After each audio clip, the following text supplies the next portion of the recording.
Hi guys, in this video we will discuss some important facts about subsidiary alliance. आप सभी जानते होंगे कि सब्सिडरी अलाइंस एक बहुत इम्पॉर्टेंट पॉलिसी थी जो कि ब्रिटिशर्स ने इंडिया में अपनाई थी। इस पॉलिसी के अंतर्गत जो चीज़ें थी वो कैसे आगे बढ़ती थी इसके बारे में हम बात करेंगे। सबसे पहले तो सब्सिडरी अलाइंस जो है ये एक ऐसा अलाइंस है जो कि अलाइंस नहीं बल्कि गुलामी की एक सौगात है। इसमें होता ये था कि अगर कोई इंडियन रूलर ब्रिटिशर्स के साथ सब्सिडरी अलाइंस साइन कर ले तो उसे ये एक्सेप्ट करना पड़ता था कि उसकी टेरिटरी के अराउंड हमेशा ब्रिटिशर्स की सेना तैनात रहेगी और इस सेना का सारा खर्चा वो एक इंडियन रूलर ही है जो उठाएगा। लेकिन इंडियन रूलर ऐसा करता क्यों था और वो क्यों अंग्रेज़ों के साथ ऐसी डील करेगा?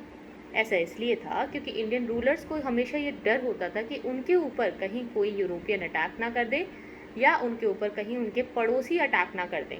इंडियंस को यूरोपियन से डर कम लगता था, लेकिन दूसरे जो उनके अपने इंडियन जो आसपास के नेबर्स थे उनसे ज़्यादा डर लगता था।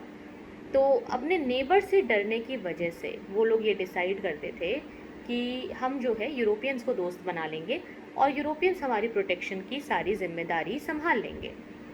ऐसा सोच करके सब्सिडरी अलाइंस कई सारे इंडियन स्टेट्स ने, अवध, हैदराबाद ने और भी दूसरे स्टेट्स ने धीरे धीरे साइन कर लिया था। तो बेसिकली ये हो क्या रहा था, इसमें सारी चीज़ें कैसे आगे बढ़ रही थी, इसके बारे में हम लोग बात करेंगे। तो सबसे पहला जो यहाँ पे पॉइंट है वो ये है कि एक ब्रिटिश रेजिडेंट जो एक जासूस है वो हमेशा उस इंडियन रूलर के कोर्ट में हमेशा रहेगा और हर चीज़ जो भी वो इंडियन रूलर कर रहा है, कोई भी काम वो कर रहा है, उस पर नज़र रखेगा और ये चीज़ इंडियन रूलर को एक्सेप्ट करनी पड़ेगी। दूसरा, जो कोई और दूसरे यूरोपियन कंपनीज़ हैं उनमें से किसी को भी वो इंडियन कभी भी अपने इलाके में एम्प्लॉय नहीं करेगा, उन्हें नहीं रखेगा, उनसे कोई दोस्ती या कोई दुश्मनी नहीं करेगा और अगर कुछ भी ऐसा करना है तो बिना ब्रिटिशर्स के परमिशन के वो नहीं कर सकते। साथ ही इंडियन रूलर ना ही किसी पे कोई वॉर डिक्लेयर करेंगे किसी के अगेंस्ट और ना ही कोई दोस्ती करेंगे बिना ब्रिटिशर्स से पूछे। और ये सारी जो आर्मी रहेगी, इन सारी चीज़ों का जो खर्चा है वो भी इंडियन रूलर को ही उठाना पड़ेगा।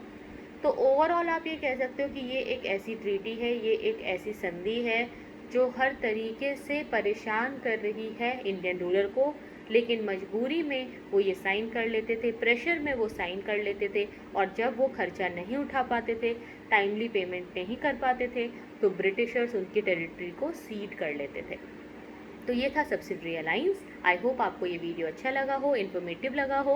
अगर ऐसे ही शॉर्ट वीडियोस आप देखना चाहते हैं तो आप इस चैनल को सब्सक्राइब करें और टॉप 10 का रेफरल कोड याद रखें। अगर आप अनअकैडमी प्लस का सब्सक्रिप्शन लेना चाहते हैं, you can always use my code top 10।